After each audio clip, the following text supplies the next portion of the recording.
Hello students, मैं अंजलि पयाल स्वागत करती हूँ आपका आईसीटी वर्चुअल क्लासरूम देहरादून से।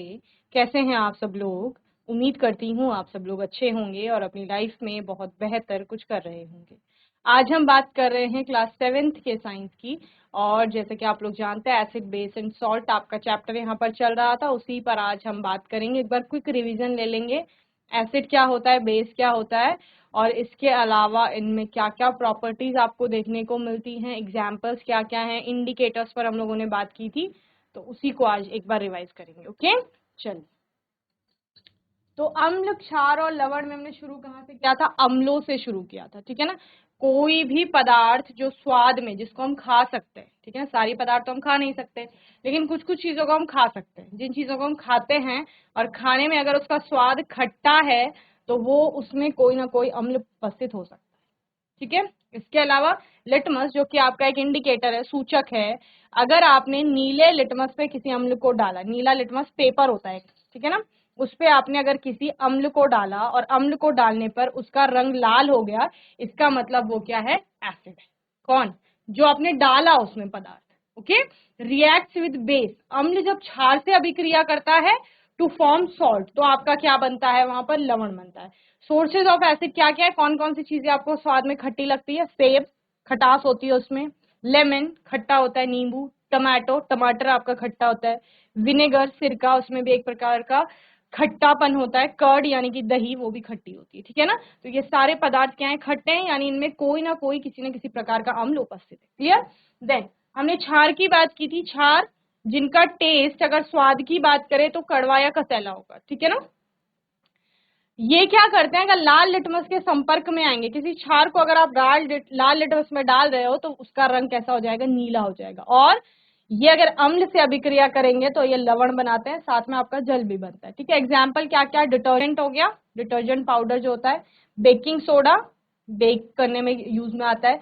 सोप हो गए, साबुन। एंटासिड्स। ओके, तो ये सारे क्या हैं आपके? ये सारे क्षार के उदाहरण हैं। ओके, देन इंडिकेटर्स पर हम लोगों ने बात की। स्पेशल टाइप ऑफ सब्सटेंसेस है, कुछ विशेष प्रकार के पदार्थ हैं जो अपना रंग परिवर्तित कर देते हैं जब वो किसी अम्लीय या क्षारीय पदार्थ के संपर्क में आते हैं, ठीक है। तो इस तरह से हम किसकी बात कर रहे थे? स्पेशल टाइप ऑफ सब्सटेंसेस की बात कर रहे हैं। जीआईसी कोड द्वारा हैंड रेस करो बच्चों अगर आवाज आ रही है। एक ही बच्चे को आवाज आ रही है? Good morning, ma'am. I very am good Mihirang. Morning. Mihir, Mihirang.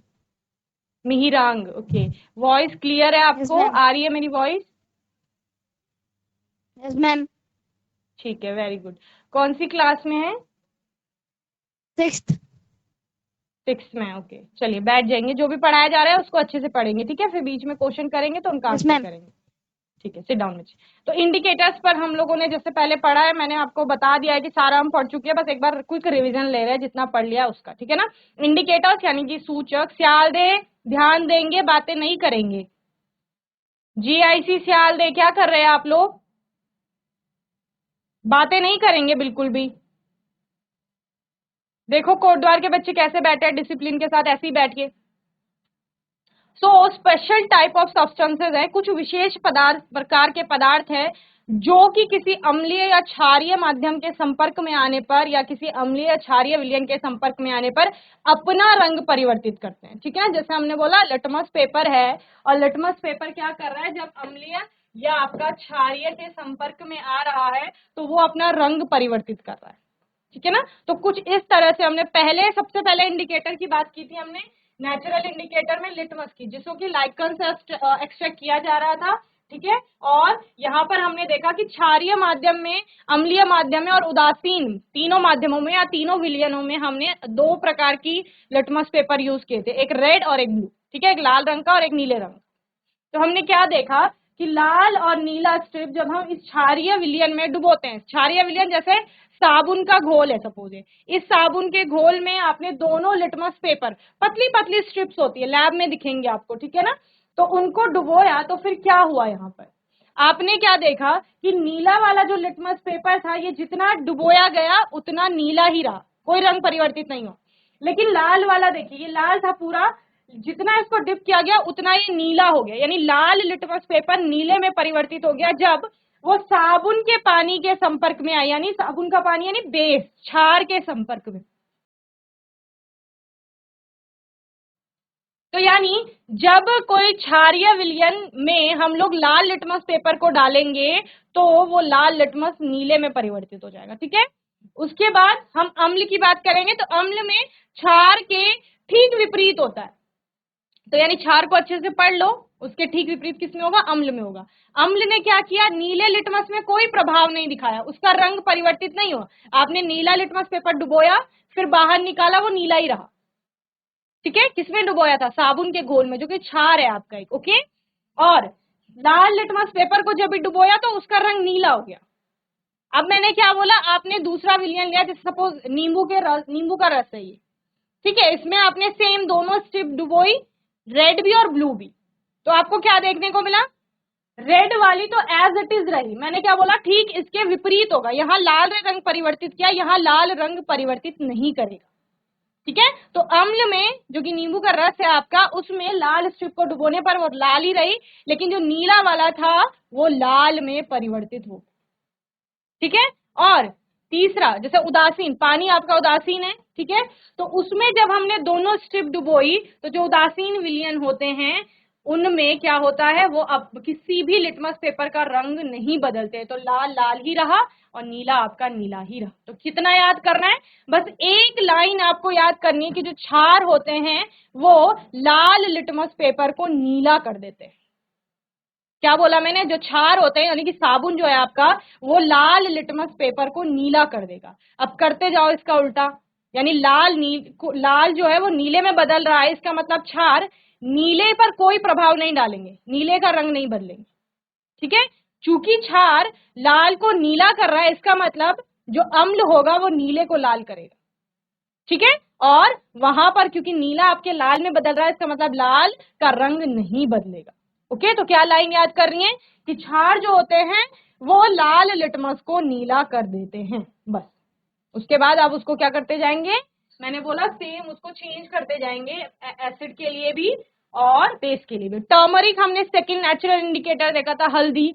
अब आप लोगों ने कभी देखा होगा कि कभी हमारे कपड़ों में या किसी भी कपड़े में क्या होता है, हल्दी का दाग लग जाता है। तो हल्दी कैसे होती है, पीले रंग की होती है, ठीक है ना। नेचुरल कलर कैसा है उसका, प्राकृतिक रंग पीला है। अभी चलो माइक ले लो कोई, मिहिरांग कोटद्वार, जीआईसी कोटद्वार, माइक ले लो।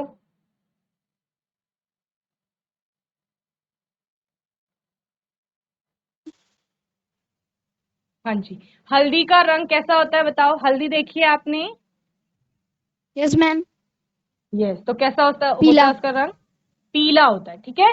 तो मैंने क्या बोला, किसी यस मैम, कपड़े पर हल्दी गिर गई है तो वो कपड़ा कैसा हो जाएगा, वहां पर पीले रंग का हो जाएगा, रेड। यस मैम, पीला हो जाएगा, ठीक है यस ना। मैम, अभी वो यस मैम, हल्दी को हम क्या करते हैं, साफ करने का प्रयास करते हैं, ठीक है। तो यस साफ मैम, करने के लिए जब हम कपड़े वॉश करते हैं, धोते हैं, तो हम किस चीज का यूज करते हैं, साबुन का मैम। साबुन का प्रयोग करते हैं। तो साबुन यस जो है मैम, आपका, मिहिरान ने बोला हम साबुन का प्रयोग करेंगे, साबुन यानी कि सोप, और वो क्या है आपका, मैंने पहले ही बता दिया था कि वो एक क्षार है, ठीक है। तो यस आपने मैम, हल्दी के ऊपर क्या लगाया, साबुन, साबुन। यानी एक क्षार लगाया, तो उसका यस रंग मैम, कैसे हो जाता है, रेड। पीले, रेड हो जाता है, वेरी गुड, रेड या रेडिश ब्राउन हो जाता है। यस मैम, तो यानी यस क्षार मैम, जो है आपकी, जब वो हल्दी के संपर्क में आएगी तो हल्दी का रंग कैसा हो जाएगा, लाल हो जाएगा, जैसे मीरान लाल। ने बताया, ठीक है। यस किसी मैम, हल्दी पे अगर हम नींबू का रस डालेंगे, क्या डालेंगे, नींबू का रस। नींबू का रस, तो नींबू का रस क्या है आपका, छूट जाएगा। अम्ल है, ठीक है। नींबू का रस डालने पर जो हल्दी का पीला यस रंग है मैम, वो बदलता नहीं है, वो पीला ही रहता है, ठीक है। यस मैम, और कपड़े वॉश करने से पहले हम उनको क्या करते हैं, वेट करते हैं ना, गीला यस करते हैं, मैम, पानी में डुबोते हैं या पानी में डालते हैं, तो जब आपने उस कपड़े को पानी में डाला तो भी उस हल्दी का Yes. पीला ही रंग रहा। पानी यानी कि Yes, ma'am. उदासीन, पानी यानी कि उदासीन विलयन, न्यूट्रल होगा जो, तब भी हल्दी का रंग पीला ही रहा। तो मिहिराग सबको बताओ Yes, ma'am. कौन कौन से केस में हल्दी का रंग पीला ही रहा, किस किस केस में रहा?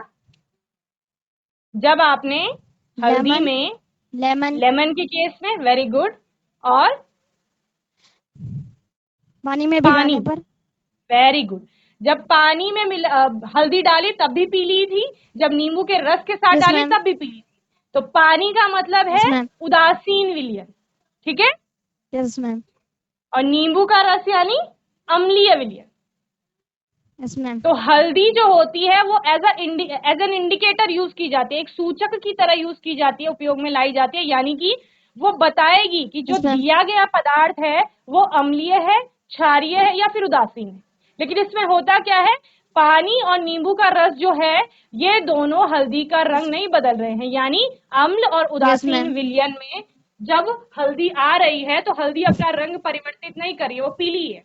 वेरी गुड मिहिरांग, सिट डाउन बच्चे। तो वो रंग नहीं बदल रहे, लेकिन जब भी उसी हल्दी में हमने साबुन डाला था तो मिहिरांग ने क्या बोला कि साबुन डालने पर हल्दी का रंग कैसा हो गया, लाल हो गया, यानी क्षार के संपर्क में आने पर हल्दी ने अपना रंग बदल लिया, वो पीले से कैसे हो गए, लाल हो गए, या कहीं कहीं आप लाल भूरे रंग की पढ़ते हो। तो टर्मरिक भी एक इंडिकेटर यानी सूचक की तरह प्रयोग किया जा रहा है। मैंने आपको बताया इंडिकेटर्स गाड़ियों में लगे होते हैं जैसे, तो गाड़ी का इंडिकेटर क्या बताता है, डायरेक्शन बताता है कि कौन से डायरेक्शन में गाड़ी मुड़ने वाली है ना। राइट का इंडिकेटर लगा देते हैं अगर, तो इसका मतलब राइट साइड में गाड़ी जाने वाली है, लेफ्ट का दे रहे हैं यानी लेफ्ट साइड में मुड़ने वाली है। इसी तरह साइंस में जो आप इंडिकेटर पढ़ते हैं वो आपको बता रहे हैं, गिवन आपका कोई सब्सटेंस है, दिया गया कोई पदार्थ है, इस पदार्थ की प्रकृति कैसी होगी, अम्लीय होगी, क्षारीय होगी या फिर उदासीन होगी। तो इसमें सबसे पहले आपने लिटमस पढ़ा, फिर पढ़ा आपने टर्मरिक यानी कि हल्दी के बारे में। ओके, तो ये भी प्राकृतिक सूचक है, प्रकृति से हमें मिल रहा है ना, तो प्राकृतिक सूचक। ओके, चलिए ये भी हमने पढ़ा था। और हमने किसके बारे में पढ़ा था, चाइना रोज, जिसको हम गुड़हल भी कहते हैं, गुड़हल का फूल। चलिए कौन बताएगा मुझे गुड़हल के फूल को कैसे हम एज एन इंडिकेटर यूज करेंगे, एक सूचक की भांति कैसे गुड़हल के फूल का उपयोग किया जाएगा। जीआईसी सियाल दे, माइक ले लो, माइक ले लो, बात करो मुझसे। देखो मीरांग ने कितने अच्छे से आंसर किया। Yes, good morning ma'am. Very good morning. क्या नाम है बेटा? हिमानी। थोड़ा लाउड बोलेंगे बच्चे, क्या नाम है? हिमानी। हिमानी। हिमानी। गुड़हल का फूल देखा है आपने? Yes ma'am. देखा है, कैसा होता है, कैसे रंग का होता है, कैसे रंग वाला देखा है आपने? रेड कलर का देखा है, ठीक है, उसी रेड कलर को यूज करते हैं, ठीक है, एज एन इंडिकेटर, एक सूचक की तरह उस लाल गुड़हल के फूल का हम प्रयोग करेंगे। अब कैसे करेंगे, आपने फूल तोड़ा, गुड़हल का फूल जिस जिसके घर में है आप लोग कर सकते हैं, गुड़हल का फूल तोड़ेंगे, फूल में क्या होती है, वो रेड कलर की पेटल्स होती है, पंखुड़ियां जिनको हम बोलते हैं, उन पंखुड़ियों को निकाल लेंगे। अभी क्या करेंगे, उनको कुछ देर के लिए गर्म पानी में छोड़ देंगे। क्या बोला मैंने, बताइए हिमानी, क्या बोला, क्या करना है? जो पंखुड़ियां हैं उनको गर्म पानी में छोड़ देंगे कुछ देर। हाँ, गर्म पानी में रख देंगे। अभी क्या होगा, गुड़हल की पंखुड़ियों का जो लाल रंग है वो गर्म पानी में आ जाएगा, ठीक है, तो वो पानी कैसा हो जाएगा, लाल रंग का हो जाएगा, यस मैम। ठीक है। अब उस पानी को हम एक सूचक की तरह प्रयोग करेंगे। पंखुड़ियों को हटा दो, वो लाल रंग का पानी ले लो। अब उस लाल रंग के पानी को दो भागों में विभाजित कर दो, यानी दो अलग अलग बर्तन में ले लो, उसी को जरा जरा। अब एक में डालिए साबुन का थोड़ा सा घोल और एक में डालिए नींबू का रस। साबुन का घोल यानी कि क्षार डाल रहे हैं और नींबू का रस यानी कि अम्ल डाल रहे हैं। तो क्या होगा, जो लाल रंग था उस गुड़हल के फूल का पानी में आ रखा, उसमें जब ये आपने साबुन का घोल डाला तो वो कैसा हो गया यहाँ पर, वो ग्रीन कलर का हो गया आपका। कैसा हो गया, हरे रंग का हो ग्रीन। क्षार डालने पर। और जब आपने उसमें दूसरे वाले में नींबू का रस डाला तो वो कैसा हो गया, डार्क पिंक या फिर आपका मजेंटा कलर का हो गया। मजेंटा भी पिंक ही होता है आपका, तो पिंकिश कलर हो गया। रेड कैसा हो गया, लाल गुलाबी हो गया जब नींबू का रस डाला, और वही लाल हरा हो गया जब उसमें क्या डाला, साबुन का घोल यानी कि क्षार डाला। क्लियर है हिमानी, समझ आया? Yes ma'am. Yes ma'am. ठीक है, बताओ सबको क्या किया हमने। जब हम जो पानी का घोल था, गर्म पानी का घोल था, उसे 2 भागों में बांटेंगे, फिर उसमें एक में साबुन डालेंगे तो वो हरे रंग का हो जाएगा, और उसमें जब एक में नींबू डालेंगे तो वो मिरिंडा कलर का हो जाएगा। पिंक कलर का, गुलाबी रंग का हो जाएगा। ठीक है, वेरी गुड बच्चे। तो इससे हमें क्या समझ आता है, सिट डाउन हिमानी। इससे हमें समझ आता है कि गुड़हल का फूल जो है वो हमने एक सूचक की भांति प्रयोग किया, और वहां पर हुआ क्या, गुड़हल के फूल के जो एक्सट्रैक्ट हमने लिया था, एक्सट्रैक्ट बोलते हैं उसको, क्या बोलते हैं, एक्सट्रैक्ट बोलते हैं, और इस प्रोसेस को एक्सट्रैक्शन बोलते हैं, जिसमें हम किसी भी प्लांट का, उसकी लीव का, उसके फ्लावर का क्या कर रहे हैं, एक्सट्रैक्ट निकाल रहे हैं। हमने उसका रंग निकाला ना, उसका कॉम्पोनेंट हमने एक प्राप्त किया, तो वहां पर हमने एक्सट्रैक्शन किया। एक्सट्रैक्शन के बाद हमें जो रंग मिला वो हिमानी ने बोला लाल रंग मिला, क्योंकि फूल हमारे लाल रंग का था। तो उस लाल रंग के पानी में हमने क्या किया, एक बार नींबू का रस डाला यानी अम्ल डाला, तो अम्ल डालने से क्या हुआ, गुड़हल के फूल से जो वो लाल रंग प्राप्त हुआ था वो गुलाबी हो गया।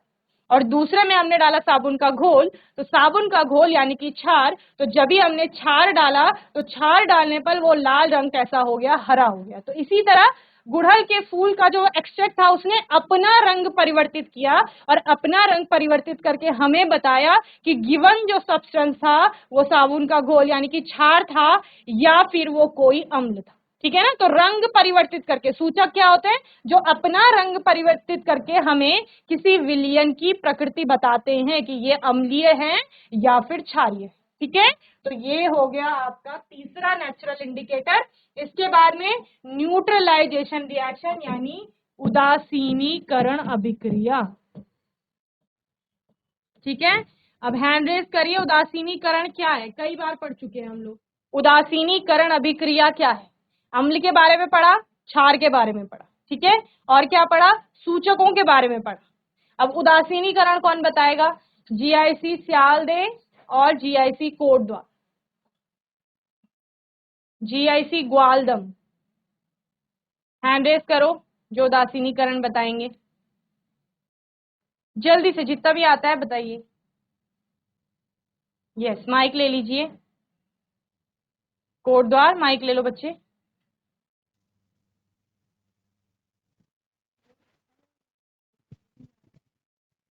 Good morning ma'am. Very good morning, क्या नाम है बेटा? कृष्णा।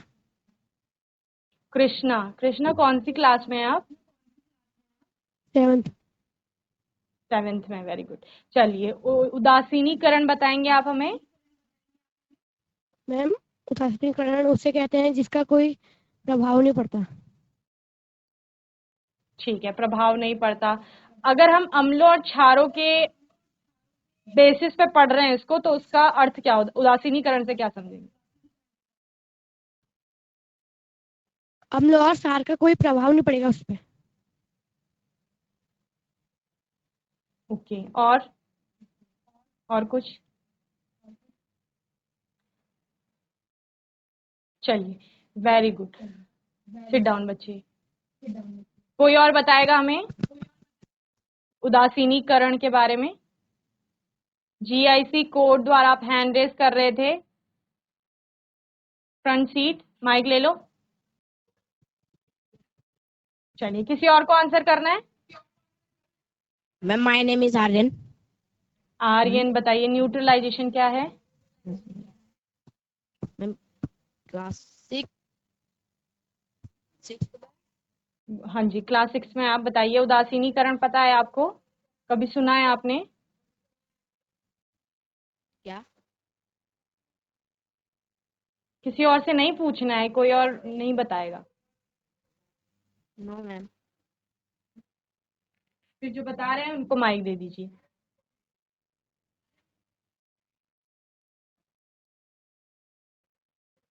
चलिए 6 में है ना अभी आप, तो अभी आप पढ़ेंगे इसको, ठीक है। वेरी गुड, बहुत अच्छे से जीआईसी कोटद्वार के बच्चे 6 क्लास में है, फिर भी 7th के कॉन्सेप्ट को पकड़ रहे हैं, समझ रहे हैं और फिर आंसर भी कर रहे हैं, बहुत अच्छी बात है। वेरी गुड बच्चे। Aryan sit down. तो यहाँ पर न्यूट्रलाइजेशन की हम लोग बात कर रहे हैं। 7th वालों को क्योंकि सीखना है इसलिए उनके लिए ये चैप्टर दिया गया है, ठीक है ना।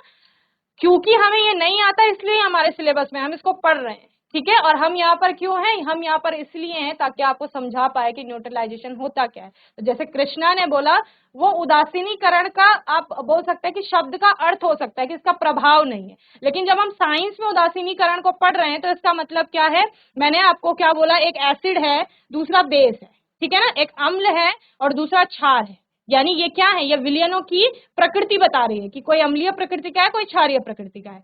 अब जब हम किसी अम्ल की, ध्यान से सुनेंगे, जीआईसी सियालदे और जीआईसी कोटद्वार ग्वालदम, जब हम किसी अम्ल की अभिक्रिया किसी क्षार से कराएंगे, जब हमने अम्ल और क्षार शुरू किए थे तब भी मैंने आपको सेकेंड लाइन में यही बताया, थर्ड लाइन में यही बताया था कि reacts with acid to form salt, और इसको मैंने बोला कि न्यूट्रलाइजेशन रिएक्शन कहा जाता है। यानी कि जब भी कोई अम्ल आपका क्षार से अभिक्रिया करता है, क्या बोला मैंने, कोई अम्ल को क्षार के संपर्क में लाया जाएगा। संपर्क में लाना यानी मिलाना, अम्ल के साथ हम क्षार को मिला रहे हैं, उन दोनों को मिलाने पर एक अभिक्रिया होती है और उसी अभिक्रिया को कहा जाता है उदासीनीकरण अभिक्रिया।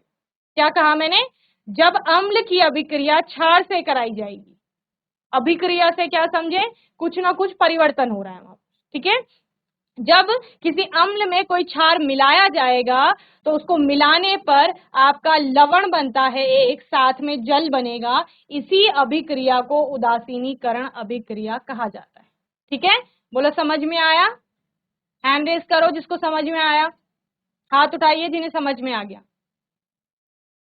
ठीक है। कुछ भी नहीं है, जिन बच्चों को समझ में नहीं आया, सिंपल सी चीज है, कोई एसिड होगा, अम्ल होगा, कोई क्षार होगा, दोनों को मिला दिया, मिलाने पर जो अभिक्रिया हो रही है उसी को न्यूट्रलाइजेशन रिएक्शन कहा जाएगा, ठीक है। चलिए मिहिरांग, जल्दी से सबको बताओ क्या है उदासीनीकरण। यस मैम छाल।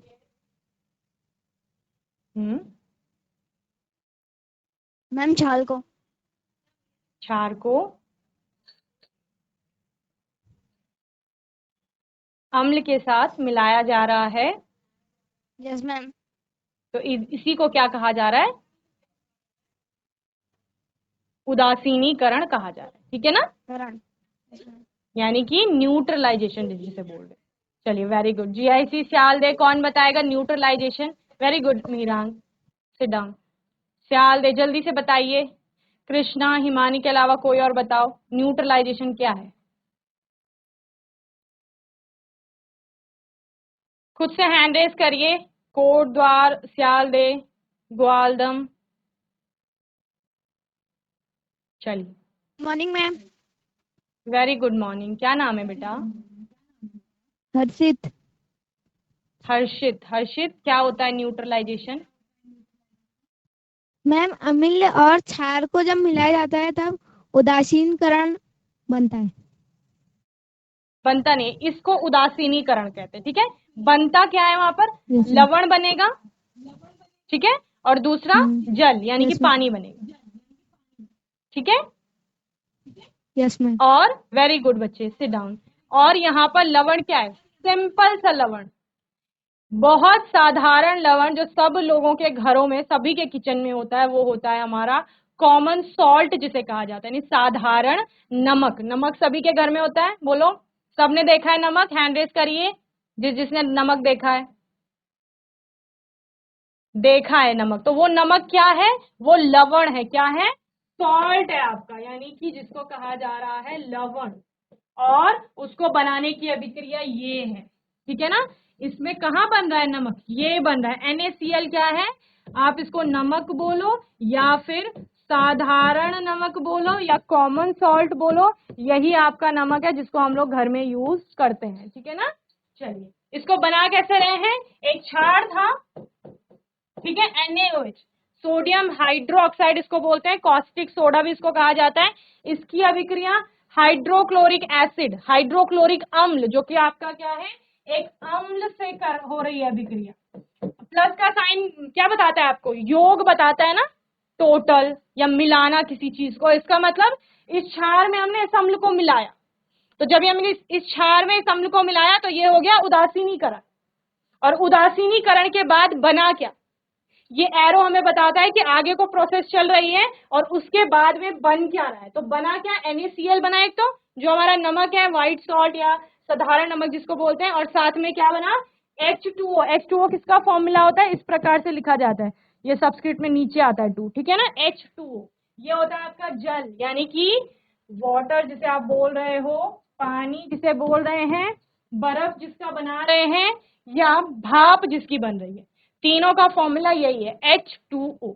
NaCl किसका फॉर्मूला है, नमक, जिसको कहा जाता है सोडियम क्लोराइड। क्या कहा जाता है इसको, सोडियम क्लोराइड, ठीक है। तो हम, क्योंकि इतना ज्यादा आपके सिलेबस में नहीं होता है, पर हम लोग थोड़ा डीप पढ़ते हैं ताकि आप लोग कोई कॉम्पिटिटिव एग्जाम दे तो उसमें भी आपको क्लियर हो जाए, ठीक है ना, साथ साथ। तो यहाँ पर क्या समझे, न्यूट्रलाइजेशन समझे, जिस अम्ल को हमने पढ़ा था, क्षार को हमने पढ़ा था, उन दोनों को मिलाने के बाद जो अभिक्रिया हो रही है उसको कहा जाएगा उदासीनीकरण अभिक्रिया, यानी न्यूट्रलाइजेशन रिएक्शन। और न्यूट्रलाइजेशन रिएक्शन में जो बनता है, प्रोड्यूस होता है, वो क्या होता है, एक तो सॉल्ट होगा और दूसरा वाटर होगा। ये वाला सिर्फ हमारे पास एक एग्जाम्पल है, उदाहरण है। नमक हमारे पास, ये लवण हमारे पास बहुत सारे होते हैं, ये सोडियम का एक लवण है जिसको हम यूज कर रहे हैं घरों पे। इसके अलावा कभी आपको साइंस लैब या केमिस्ट्री लैब में जाने का अवसर मिले तो वहां पर देखना, अलग अलग आपको बॉटल्स दिखेंगे, अलग अलग बॉक्सेस दिखेंगे जिनमें अलग अलग सॉल्ट लिखे हुए होते हैं। जैसे पोटेशियम का, जैसे सोडियम क्लोराइड है, इसी तरह पोटेशियम का भी क्लोराइड होगा, ठीक है, KCl। इसी तरह NaCl के अलावा सोडियम के और अलग अलग सॉल्ट होंगे, सोडियम सल्फेट हो सकता है। तो ये सारे क्या है, ये किसी लवण, किसी आपका क्षार और किसी अम्ल को मिलाने के बाद बन रहे हैं। तो मैंने क्या बोला, ये सिर्फ एक उदाहरण है उदासीनीकरण अभिक्रिया का, ठीक है। इसके अलावा भी बहुत सारे, जैसे सेकेंड एग्जाम्पल ये है कि उसी सोडियम हाइड्रोक्साइड में आपने कोई दूसरा अम्ल डाल दिया, कोई दूसरा एसिड डाल दिया, जो कि आपका क्या है, H2SO4, सल्फ्यूरिक अम्ल से कहा जाता है। इसको डाला तो क्या बन गया, Na2SO4 बन गया, सोडियम सल्फेट, और साथ में आपका जल बन गया H2O। तो ये दूसरा लवण हो गया, ये वाला आपका दूसरा लवण हो गया, ठीक है। इस तरह से हम न्यूट्रलाइजेशन पे बात करते हैं।